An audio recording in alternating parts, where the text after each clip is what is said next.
Olá, meu nome é Lucas de Moraes, sou professor de literatura e esse é mais um vídeo da oficina Casa Verde Classe A de Literatura. Hoje a gente vai falar sobre Sagarana do Guimarães Rosa. E, nossa, Sagarana é um livro um pouco complicado, sabe? Apesar de ter sido o primeiro livro do Guimarães Rosa, é um livro que já... é uma carreira que já começou brilhante, né? Já começou com uma literatura de alta qualidade, uma grande complexidade e, principalmente, né, um ar de terceira geração modernista muito característico, principalmente a partir da inovação da linguagem e das temáticas que são utilizadas. Vamos falar um pouquinho então sobre esse livro. Em primeiro lugar, eu preciso que você entenda que Guimarães Rosa ele é um escritor diferente dos outros. Muitos teóricos da literatura atribuem a ele o patamar de maior escritor brasileiro depois do Machado de Assis. Alguns colocam até na frente do Machado de Assis, principalmente por causa da versatilidade do Guimarães Rosa com relação à linguagem. Deixa eu falar um pouquinho sobre esse camarada, né? O Guimarães Rosa, ele falava 13 línguas, ele foi diplomata brasileiro, ele foi embaixador brasileiro, ele é formado em medicina, ele tratava de questões universais na sua obra, né? O João Guimarães Rosa, ele tinha uma característica interessante que era o hábito de leitura e a curiosidade por idiomas, né? Então ele sabia latim, grego, alemão, inglês, espanhol, enfim, sabia várias línguas, sabia vários idiomas. Ele utilizou muito do seu conhecimento para criar novas palavras, né? O neologismo é uma marca da sua literatura, principalmente no seu grande romance, o mais famoso, né? Que é o Grande Sertão Veredas. Bom, Guimarães Rosa, que nasceu em 1908 e morreu em 1967, inclusive pouco depois de ingressar na Academia Brasileira de Letras. Se eu não me engano, eu posso estar errado, mas eu acho que 2 dias depois de ele ingressar na Academia Brasileira de Letras, ele morreu. Ele vivia morrendo de medo de entrar na academia porque acreditava que quando ele ingressasse, ele morreria logo depois, né? Bom, enfim, uma das histórias que a gente ouve falar do Guimarães Rosa. Ele retrata na sua literatura o sertão de uma maneira épica. Ele utiliza muitas onomatopeias para simbolizar o que acontece. E uma coisa interessante da literatura do Guimarães Rosa, ele consegue transformar o cenário e a ambientação das suas histórias em linguagem. Então, por exemplo, o livro sobre o qual a gente vai falar, que é o Sagarana, ele tem um primeiro conto chamado O Burrinho Pedrez, que é a história de um burro que tem que atravessar um rio junto com o resto da boiada para poder ficar tranquilo. Só que à medida que a história avança, o Guimarães Rosa, ele cria uma história em que o pessoal tá lá cavalgando no meio dos pedregulhos, então é uma coisa, como que eu vou dizer? A narrativa não é perfeita do mesmo jeito que o trajeto não é perfeito, então se o trajeto ele é tortuoso, a linguagem também vai ser. Então ele coloca uma pontuação onde você não espera, ele coloca muitas vírgulas, ele quebra a linguagem de propósito, enfim. Ele consegue transformar uma situação em linguagem, isso é muito interessante. Então se ele não quiser, ou melhor, se ele quiser que você leia um livro devagar, você vai ter que ler devagar. Se ele quiser que você leia um livro rápido, você vai ter que ler o livro rápido. Isso é uma coisa muito interessante. Sagarana é esse livro aqui, esse livro maravilhoso. Ele foi escrito em 1937, depois ele foi reescrito, né? E ele faz parte da terceira geração do modernismo brasileiro. Eu vou ter que falar um pouco sobre a terceira geração do modernismo para você entender um pouco melhor, né, desse período da literatura, caso você não tenha estudado o modernismo na escola. O contexto da terceira geração, né? O modernismo é aquele movimento literário que surge em 1922, com a Semana de Arte Moderna. Aí a primeira geração, que a gente chama de heróica, ela vai de 1922 até 1930, que é o período, basicamente, de formação desse novo movimento literário. Então existe uma ruptura muito grande com o que era produzido literariamente antes, existe uma fuga do simbolismo, que era aquela literatura mais melancólica, que a Cecília Meirelles, né, que eu coloquei no vídeo anterior, ela tenta reinventar e consegue. É uma literatura diferente, por exemplo, do realismo, que ele é puramente frio, em que o narrador se distancia para fazer uma leitura mais... eu ia dizer imparcial, mas é uma leitura distante mesmo, que serve para o leitor tomar suas decisões e ele tomar o seu partido numa história. O modernismo ele foge disso nessa primeira fase, que vai de 1922 até 1930. De 30 até 45, você tem um período que é iniciado pela Bagaceira, né? Um romance que vai falar principalmente de uma região específica, e o regionalismo é marca dessa segunda geração, que vai ter por característica, né, a crítica ao Nordeste, que é deixada de lado, e também às regiões interioranas do Brasil. Existe uma crítica acentuada a desigualdade social, a pobreza, a miséria, né? Muito disso se fala nos romances, por exemplo, Vidas Secas, do Graciliano Ramos. Se a gente for pegar a própria Bagaceira, que eu já falei. Deixa eu ver o que mais que acontece.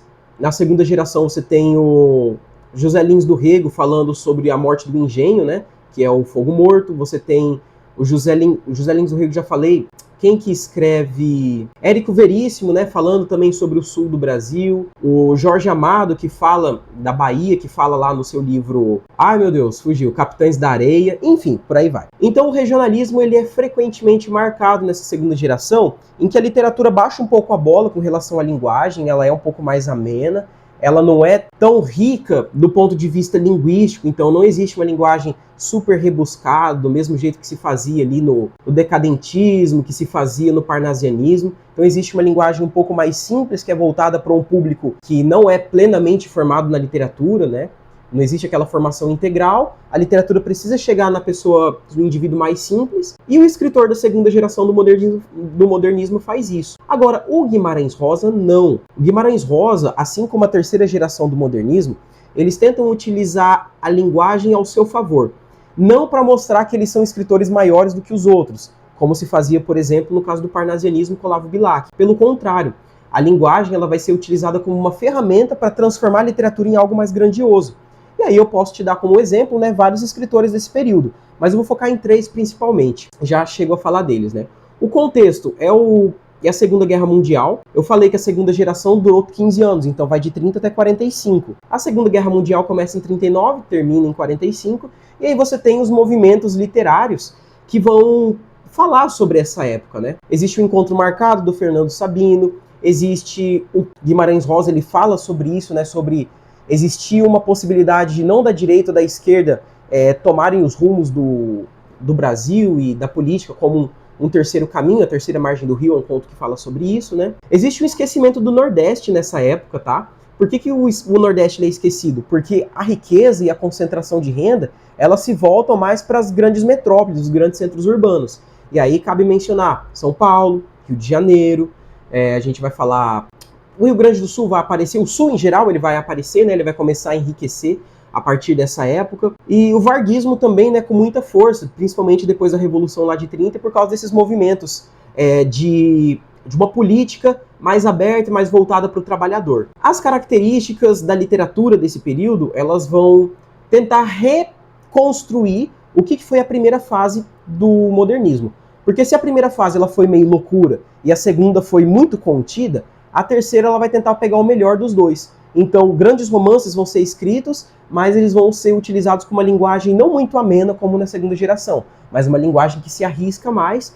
E no caso do Guimarães Rosa, ela é bem prolixa, né? Ou seja, existe uma linguagem muito rica e um pouco difícil também. Bom, existe uma preocupação maior, portanto, com a estrutura, com a forma da literatura. Existe uma objetividade nas informações que vão ser transmitidas, com algumas exceções, né? Cabe mencionar Clarice Lispector e o próprio Guimarães Rosa. As questões, elas deixam de ser regionais e elas passam a ser mais universais. Então, na literatura da terceira geração modernista, você tem a preocupação com questões que podem ser vistas não apenas aqui no Brasil, mas também fora daqui. Ou seja, existe uma discussão sobre a morte, existe uma discussão sobre a traição, uma discussão sobre a procura pela própria identidade, né, numa formação nacional. Os assuntos vão ser universais porque não se busca mais apenas falar do Brasil, mas se falar sobre a existência humana, principalmente por causa da influência da filosofia e por causa da influência das discussões que eram feitas nesse período, né? É importante você pensar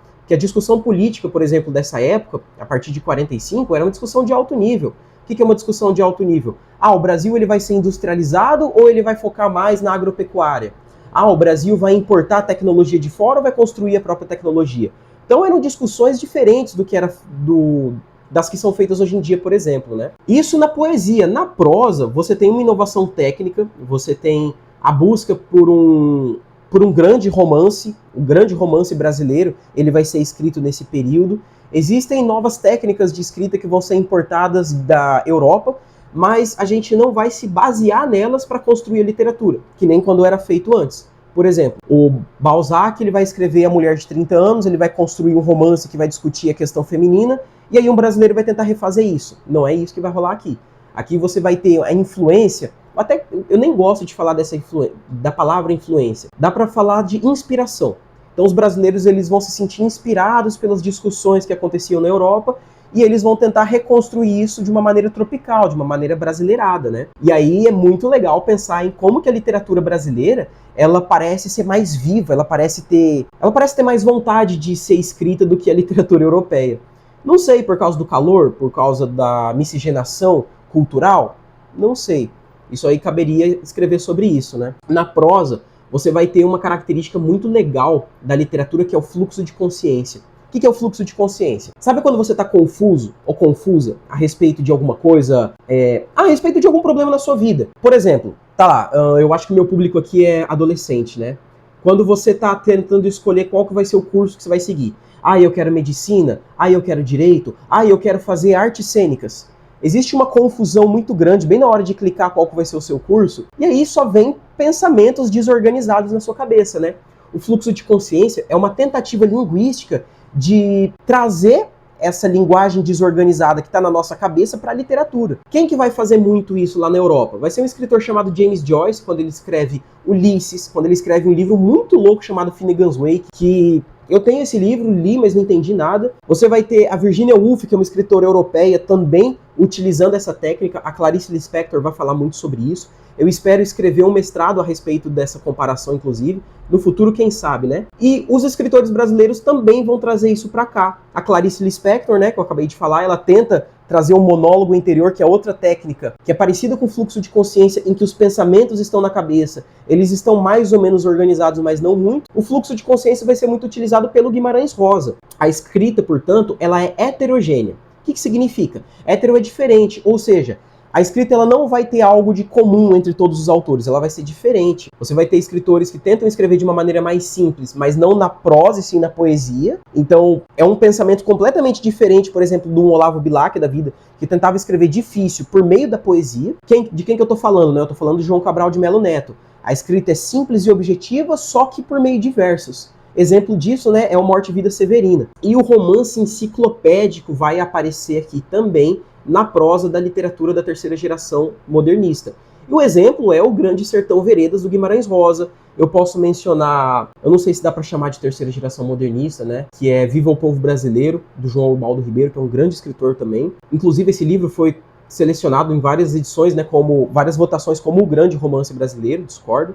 Enfim, são essas as características, né? Então era um mundo um pouco novo, pós-Segunda Guerra Mundial, a gente não sabia muito bem o que ia acontecer. O Nordeste, se na segunda geração modernista, o Nordeste ele era colocado como um grande deserto, em que as pessoas sofriam muito, e a grande temática foi o babo mandono delas, aqui não, aqui você vai ter o Nordeste transformado num cenário épico, ou seja, grandes aventuras vão acontecer aqui. Um cenário muito parecido com Ilíada e Odisseia, em que é mais importante a grande aventura que se constrói ali do que a descrição desse lugar. Por exemplo, no Grande Sertão Veredas, do Guimarães Rosa, tem uma coisa interessante que acontece, né? O sertão, aliás, não é o Nordeste que aparece ali, desculpa, é o sertão. O sertão, ele vai ser colocado como um ambiente de guerra. Então existem grupos de jagunços que entram em conflito e é como se eles estivessem no campo aberto, no campo em que tudo aquilo é possível. Pacto com o diabo, acontecimentos sobrenaturais, guerras, mortes, amores proibidos. Cara, é uma aventura, é uma loucura você ler Guimarães Rosa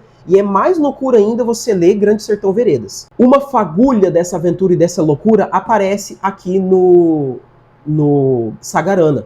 Inclusive, vamos falar um pouquinho sobre o nome desse livro. Ó, tá vendo, né? Sagarana. Talvez esteja ao contrário para você, porque eu filmei com a câmera frontal. Não interessa! Tá escrito Sagarana aqui. Sagarana é um neologismo, como eu falei, do Guimarães Rosa. O Guimarães Rosa, ele gosta de neologismo. O que é saga, o que é raná?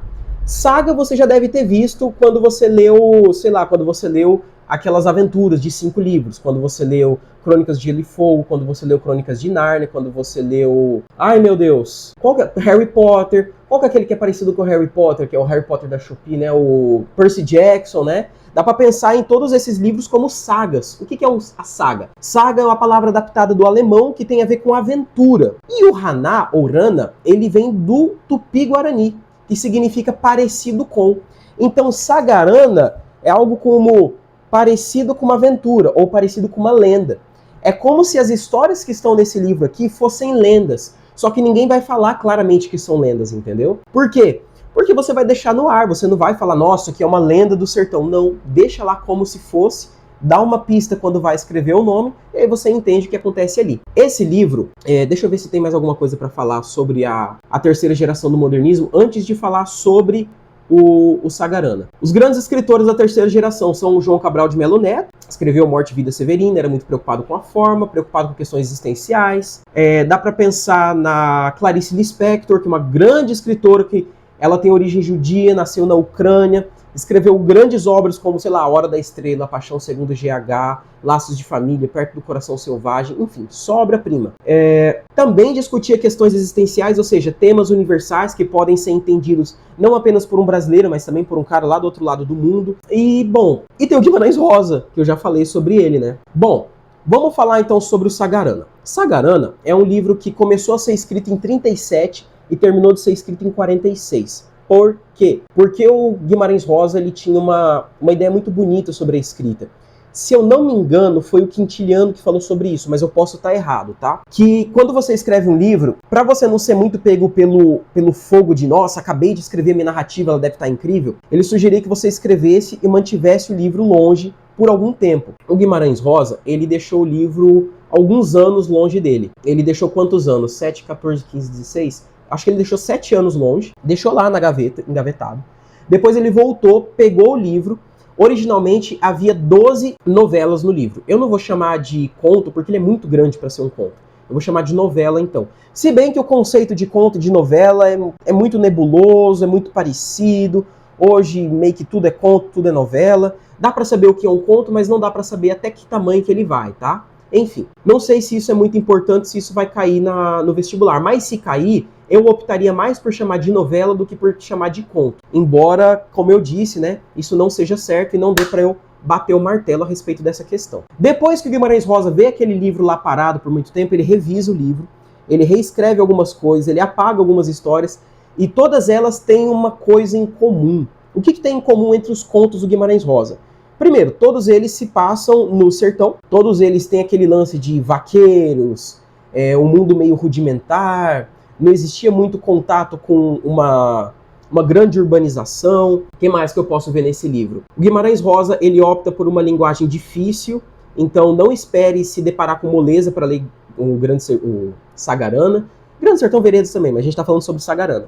Tem uma linguagem complicada, tem uma linguagem um pouco rebuscada, mas ela não é rebuscada igual a linguagem anterior ao modernismo. Por quê? A linguagem anterior ao modernismo, ela era rebuscada porque ela era muito formal, ela era extremamente formal. Já o caso do Guimarães Rosa, não. Ele não apenas não é tão formal assim, como ele utiliza uma linguagem coloquial do povo do sertão, que pra gente fica parecendo outra língua. Além do fato de, como eu disse, né, ele misturar pedaços de palavras de outras línguas para formar uma nova palavra, e por aí vai. Uma coisa que tem em comum em quase todos os contos do Sagarana, né? Bom, são 9 novelas, todas elas quase são escritas em terceira pessoa, exceto duas novelas, que são Minha Gente e São Marcos. Todas elas vão falar de uma espécie de uma mini-aventura. Existe marca de oralidade nas suas histórias. Eu acho muito legal esse lance da marca de oralidade. É como se tivesse um vaqueiro contando uma história para você. E o que isso significa na prática, né? Significa que você não vai se deparar com uma linguagem com a qual você é acostumado ou acostumada a ler. Não vai ser uma coisa parecida com, por exemplo, o Encontro Marcado do Fernando Sabino, que é uma linguagem super tranquila, formal, mas você consegue... Ela é formal e você consegue entender o que está acontecendo. No caso do Guimarães Rosa, às vezes você não vai entender muito bem o que está rolando. E aí, só depois de 3 páginas, uma linha vai te ajudar a entender tudo. Bom, essas 9 histórias, elas parecem ter uma espécie de maniqueísmo da luta do bem contra o mal, porque essas histórias, elas são baseadas ou inspiradas, né, em antigas histórias medievais, antigas histórias alemãs. Por exemplo, né, existe referência aqui à mitologia, ao período medieval alemão, daquelas histórias antigas de bruxos, de animais falantes, né? Tem uma história aqui, inclusive, que tem um bicho falando, vários bichos falando, né? Que acho que é conversa de boi. Que mais que tem? Existe uma referência ao sobrenatural. O sobrenatural, ele é colocado em dúvida várias vezes, então as pessoas, nossa, será que foi um pacto? Nossa, será que foi mandinga? Tanto é que tem um conto aqui que chama Corpo Fechado, em que o cara, ele fecha o corpo, ele faz lá ele faz um ritual que pertence a uma religião de matriz africana, e por causa disso ele acaba sendo como que protegido pelas divindades, né, que não são as que a gente conhece na literatura cristã. É de se respeitar, a gente não pode entender apenas como feitiçaria, porque isso é preconceito com essas religiões, né? A gente tem que ter isso em mente. Vai que cai uma questão falando sobre isso, né? Tem que sempre pensar nos detalhes, gente. Bom, elas vão colocar em xeque, né, esse bem contra o mal. Às vezes não vai ficar muito claro o que é bem e o que é mal, mas o narrador, ele meio que, às vezes ele escolhe um lado, tá? Existe uma história de redenção, existe um herói que é colocado ali, porque como eu disse, uma vez que essas obras elas são inspiradas em épicas, principalmente épicas alemãs, existe uma referência ao heroísmo, à transformação do ambiente num ambiente épico, num ambiente de guerra, né? E da mesma forma que, por exemplo, Goethe, que é um escritor alemão, ele escreveu Fausto colocando a Alemanha como uma grande nação, o Guimarães Rosa, ele vai fazer uma coisa parecida num romance seu, que reescreve Goethe, só que ele reconstrói no sertão.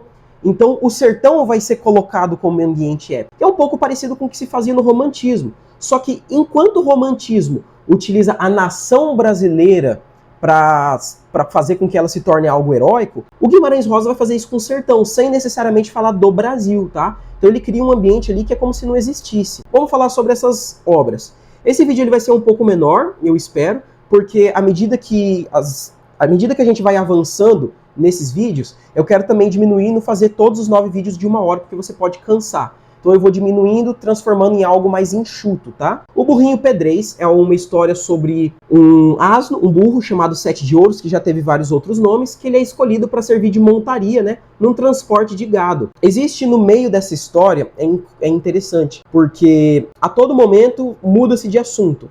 Porque os vaqueiros estão no meio do caminho, então eles falam sobre outras coisas, né? Então a história também muda para outros lados, ela vai se enveredando para outros caminhos. Talvez isso seja, né, uma referência ao que viraria sua grande obra, Grande Sertão Veredas. Bom, enfim, um dos vaqueiros, que é o Silvino, ele tá com ódio do Badu porque o Badu roubou a mulher dele. Então ele fica querendo matar o Badu o tempo inteiro, e aí roda um boato de que ele vai matar, vai se vingar desse Badu, né, por causa disso. O Silvino, no momento, ele atiça um touro para ir atacar o Badu, mas o Badu, que é um grande adestrador, ele pega só um pedaço de pau e com uma mão só ele consegue segurar o boi, é uma cena muito louca. No meio da noite ele aparece no meio do mato do lado do Badu para tentar matá-lo. Enfim, aí eles, antes de fazerem o seu caminho, o Badu enche os canecos, fica muito louco, né? Fica borracha da cabeça. E aí ele só monta, ele tinha uma montaria que era um cavalo normal, mas aí todo mundo vai na frente e ele bêbado, só sobra o Sete de Ouros, que é um burro velho, que é um burro mal-humorado. O pensamento dele aparece na narração, né? Ele não quer fazer parte daquele rolê. Enfim, ele é um inimigo do rolê.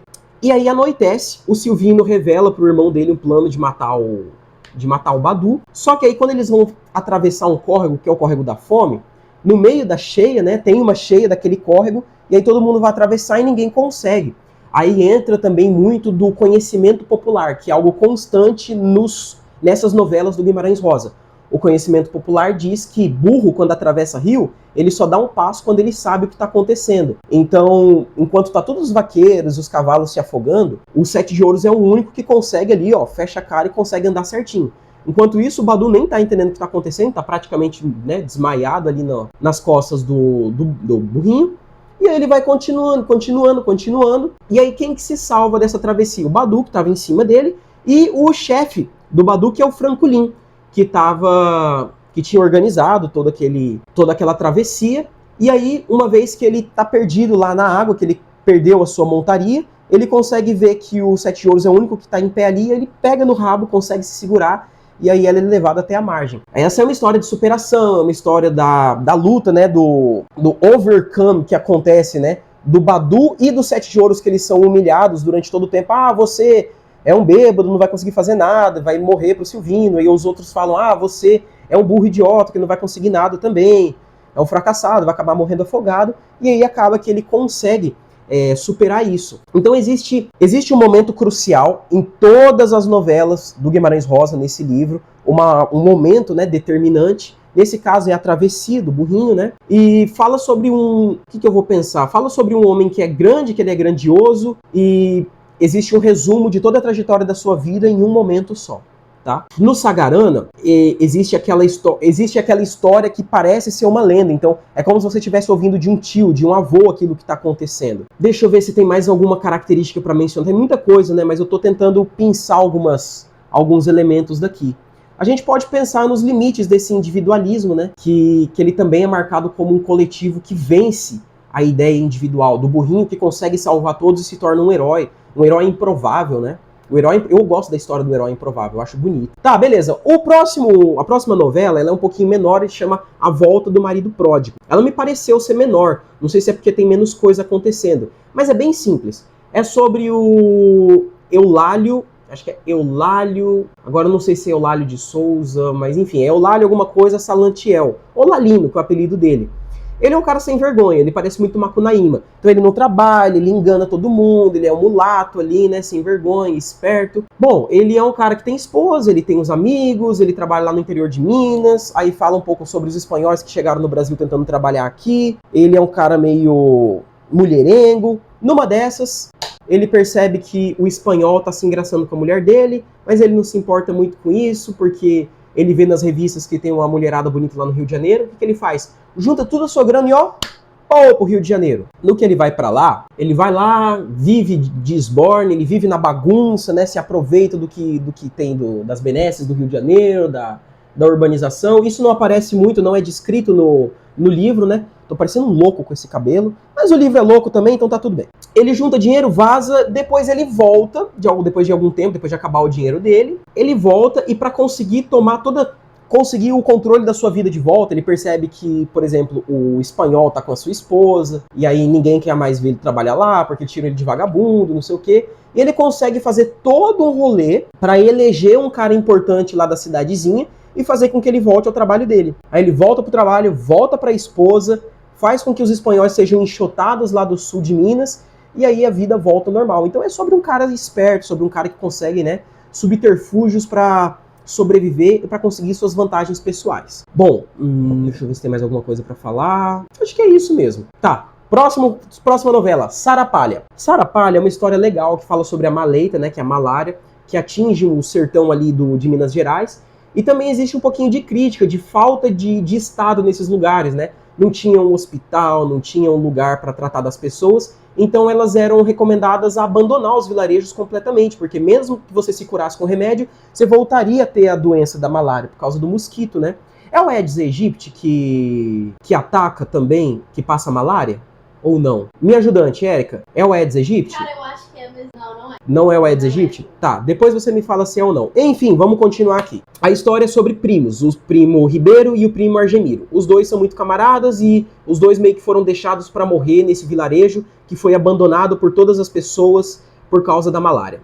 Acho que é inseto no geral. É? Doença causada por um parasita picada de mosquito.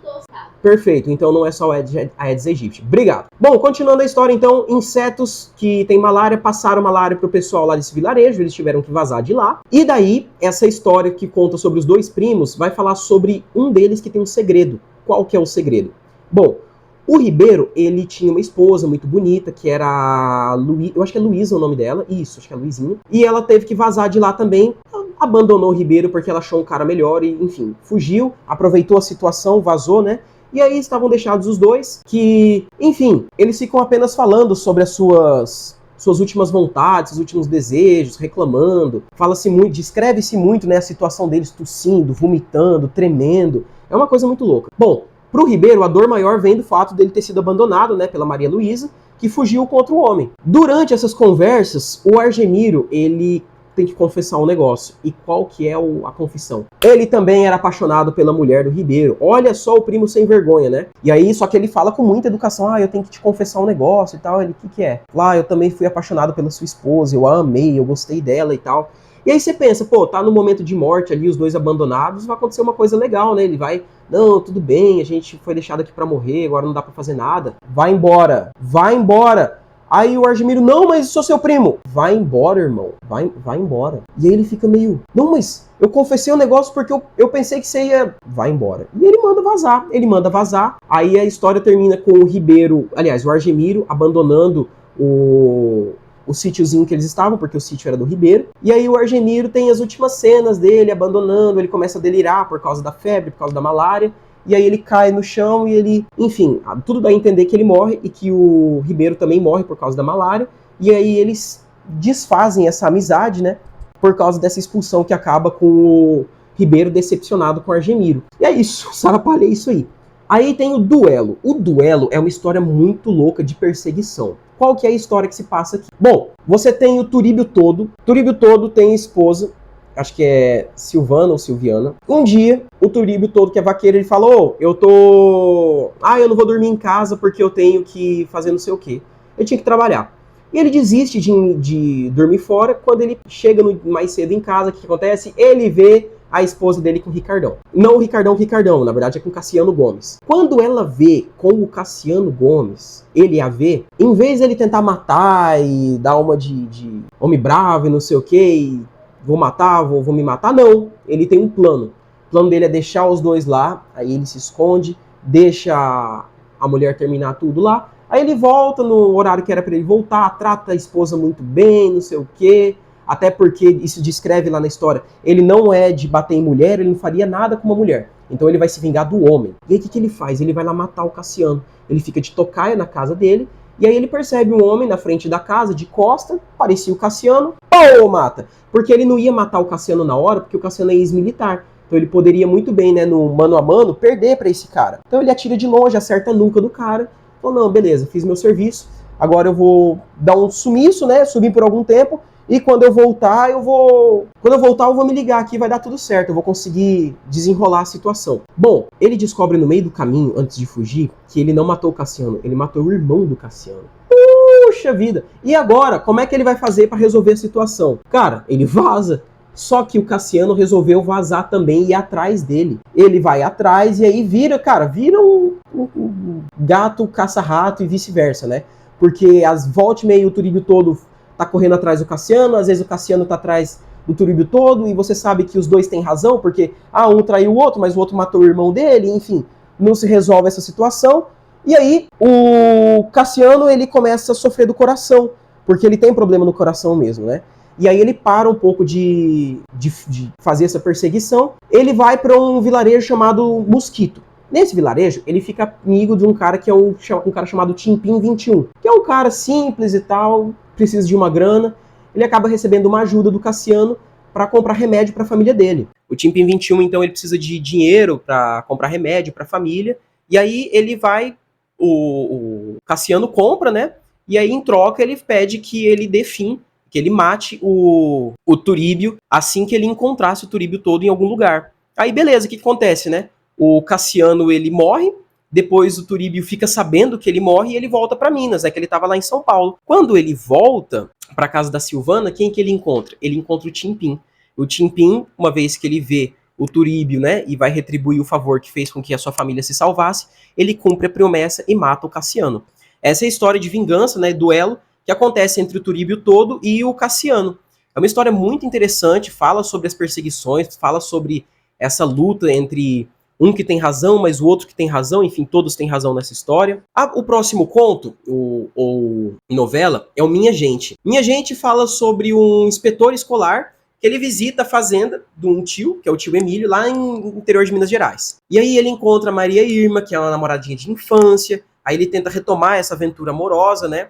Só que aí a Maria, ela faz com que a atenção dele seja voltada para a Armanda, que é a noiva do Ramiro, que é um cara que é pretendido por ela. E daí, o narrador ele organiza tudo. Ele organiza a história como se fosse uma batalha mesmo, como se fosse uma guerra cerebral. Que, no caso, ele é o narrador personagem. Ele percebe que ele é vítima de uma mulher que tá tentando jogar um contra o outro para fazer com que ela fique com o cara, né? Ela faz com que a Armanda se interesse pelo inspetor. E depois, o que acontece? Ele vai deixar o Ramiro livre para ela poder ficar com a mulher que ela quer mesmo, né? Bom, no final das contas, acontece um duplo casamento nessa história, em que os dois conseguem resolver os seus problemas, E se aparece a possibilidade ali nesse conto de notar que nem sempre as histórias vão terminar com morte, que às vezes é possível encontrar na diplomacia um resultado para os problemas sociais ou para os problemas amorosos que costumavam ser tão problematizados e costumavam, como que eu posso dizer, perturbar muito, né? Tanto os narradores quanto os personagens. Aí tem o conto São Marcos. O São Marcos é aquela outra história que é narrada em primeira pessoa, em que o Izé, né, que é o narrador, ele não liga muito para a crendice popular, então ele é contra aqueles velhos sermões, os velhos jargões do sertão, né? E aí ele perde uma oportunidade de passar diante da casa de um João Mangalô, que é um certo feiticeiro, que aí ele deixa de fazer isso pra zombar dos seus feitos dele, né? Durante um passeio, de repente o cara fica cego, bicho. E aí, por causa dessa lenda, né, reza a oração do São Marcos lá, que é por causa que ela tem fama de ser poderosa para poder resolver esses problemas. E aí, por causa do olfato, por causa do cheiro, né, da audição, ele começa a se aproximar da casa do feiticeiro, com sentidos que não são a visão. Aí ele vai para cima do feiticeiro, ele consegue recuperar a visão, né? No momento que ele tira a venda dos olhinhos de um boneco. E aí ele se vê vítima de uma espécie de ritual ali. Aí, bom, no final das contas ele se despede do Mangalô e parte, né? Um pouco mais crédulo nessas crendices, que mostram que, na verdade, as coisas não são como elas aparentam. O Corpo Fechado é uma história muito massa do Manuel Fulô. Manuel Fulô tem uma esposa, eles moram numa cidade do interior de Minas Gerais também, né? E ele gosta de duas coisas. Ele gosta da mulher dele, que é das dores, e ele gosta de uma mulhinha. Bom, numa história, num desses dias, né? O que acontece? O Targino, que é o valentão, ele anuncia que tá lá pela cidade, ele é o novo valentão dessa cidade, e ele fala pro nosso camarada Manuel Fulô que ele vai desposar a esposa do Manuel Fulô. Porque antes deles se casarem, quem vai tirar a virgindade dela é o Targino. E é bom ele não estar lá na casa tal horário, não lembro se era meio-dia, se era 3 horas, se tinha um horário específico. E nem era pra estar lá, porque se estivesse lá, ele ia matar todo mundo. E ou ele enfrenta o Targino, ou ele deixa o cara, né, desposar a esposa dele. E aí todo mundo fala, não, deixa o Targino, né, deixa isso aí de lado. Isso é um problema, mas não é um problema muito grande. Eu queria que o cara abandonasse a própria honra. Mas essa é uma história sobre honra. Então o que acontece, né? O Manuel Fulô, ele não quer graça não, ele vai buscar todos os subterfúgios. Inclusive fechar o próprio corpo, que é uma tradição das religiões de matriz africana. O que ele faz? Ele vai lá, entra numa casinha, faz o ritual, só que para ele conseguir ter o corpo fechado, o rapaz que faz, o homem que faz a bênção nele, ele fala o seguinte, o preço é a sua burrinha. Ele fala, pô, minha burrinha, não tem como ser outra coisa. Ele, não, tem que ser a burrinha. Ele fica, pô, vá a burrinha então, né? Porque a minha mulher é mais importante. E aí ele vai, doa a burrinha pro feiticeiro, e aí ele vai, fecha o corpo e vai lá encarar o Targino numa cena final. E é uma cena, cara, tipo Velho Oeste, que tá um lá, um de frente pro outro, numa rua de terra, só falta uma bola de feno, né, rolando. Muito louca. O benzedeiro é o Antonico, né, que faz a reza, faz o feitiço, fecha o corpo do Manuel Fulô. No final das contas, o Manuel ele escapa de todos os tiros e ele tá com uma faquinha de cortar fumo só. Ele desvia dos tiros, vai correndo, vai em direção ao Targino e mata o Targino com a faquinha de cortar fumo. No final das contas, ele consegue acabar com o valentão, se torna um homem muito respeitado, né? Consegue trazer a sua honra de volta e a da sua família, fica com a sua esposa, e aí a história que termina é que ele vive enchendo a cara, pegando a burrinha emprestada do Antonico, para ficar andando com ela por aí. Essa é a história do Corpo Fechado, muito bonita, muito interessante, eu recomendo que você leia. Como eu disse, né, o Sagarana ele é mais um resumo, porque são várias histórias que você precisa entender, né, é o que tem de comum entre elas. Aí tem a conversa de bois, né, que mostra animais falantes, que fala do Tiãozinho. Ele vivia um drama, né? O pai dele tá entrevado lá, problema, e ele não pode fazer nada, né? Ele não pode fazer nada contra os amores da esposa, que mantém o Agenor, que é o condutor de carros de boi.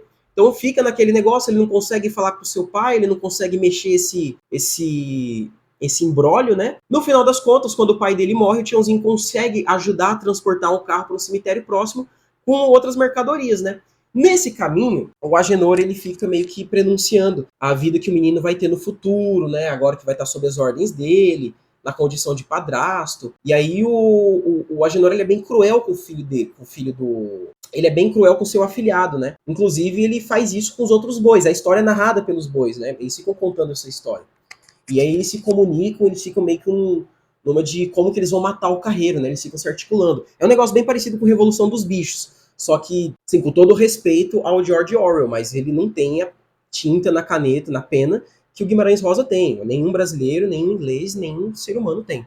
Enfim, no final das contas, eles aproveitam um momento lá que o Agenor ele tá cochilando, né?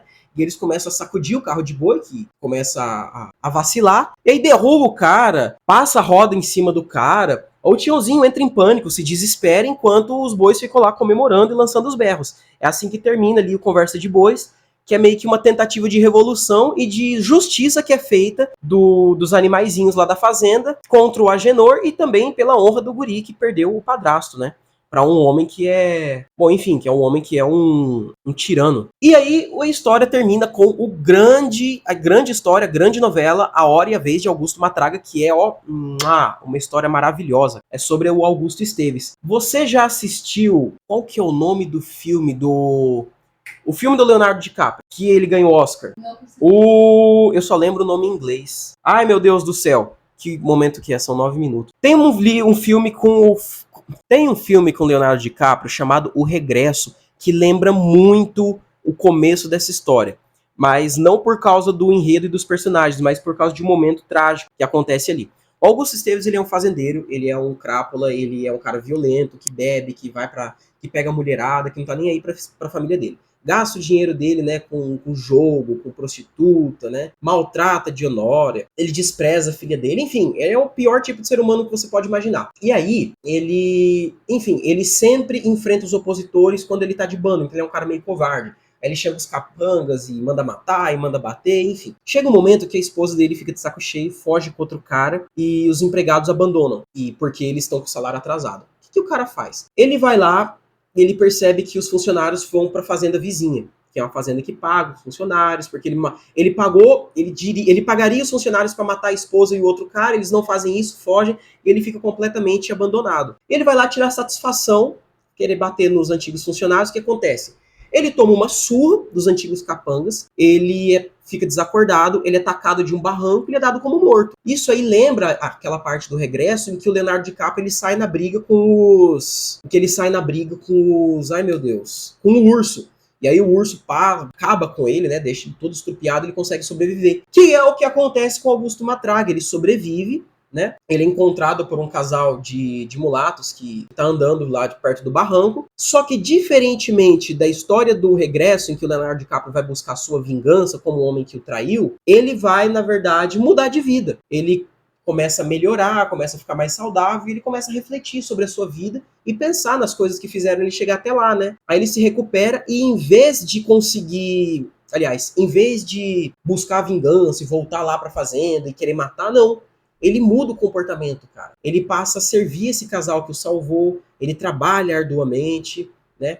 Ele começa a pensar sobre a vida dele e aí começa a abandonar a bebida, ele começa a abandonar a prostituição. Ele abandona isso aí e ele começa a viver como uma pessoa, né? Uma pessoa justa, uma pessoa correta. Uma hora ele encontra um jagunço que chama ele lá para ir lá numa matança que tem uma recompensa. Ele rejeita, né?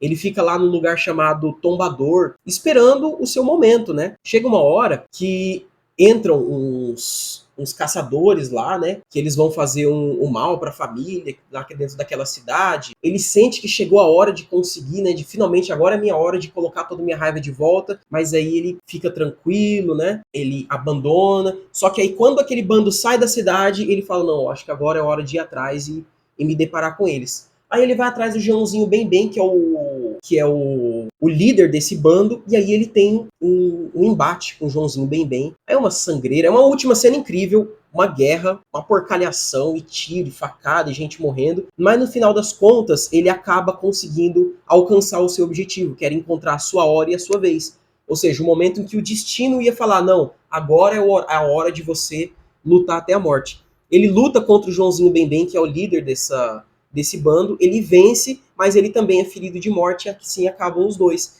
E é um negócio bem bonito, é um negócio respeitoso, em que o líder do bando respeita o Augusto Matraga, o Augusto respeita, é como um negócio muito... Sabe o que me lembrou? Me lembrou um pouco as histórias antigas do Japão, em que existia aquele lance de honra, da morte, não, se você me matou, se você me feriu de morte, eu vou respeitar o seu corpo, e por aí vai. Enfim, É assim que acaba A Hora e a Vez de Augusto Matraga, que é uma história sobre redenção. É a melhor história do Guimarães Rosa. Ela é muito maior do que isso que eu contei. Inclusive, todas as novelas são maiores do que o que eu contei aqui. Mas o meu objetivo não é fazer um resumo pormenorizado. O meu objetivo é mostrar um resumo geral da história e quais são as principais características, tanto do movimento que acompanha essa história e o autor, quanto do próprio livro, que tem como principais características, né, o maniqueísmo, o heroísmo, a jornada do bem contra o mal, né, a questão da honra do homem do Nordeste, não, a honra do homem sertanejo, e principalmente a transformação do sertão no ambiente épico. Esse é Sagarana, do Guimarães Rosa, escrito em 37, publicado em 46, e esse é um grande representante da literatura da terceira geração do modernismo, que será cobrado no vestibular da UFMS esse ano. Espero que você tenha gostado e bora pro próximo vídeo. Até mais!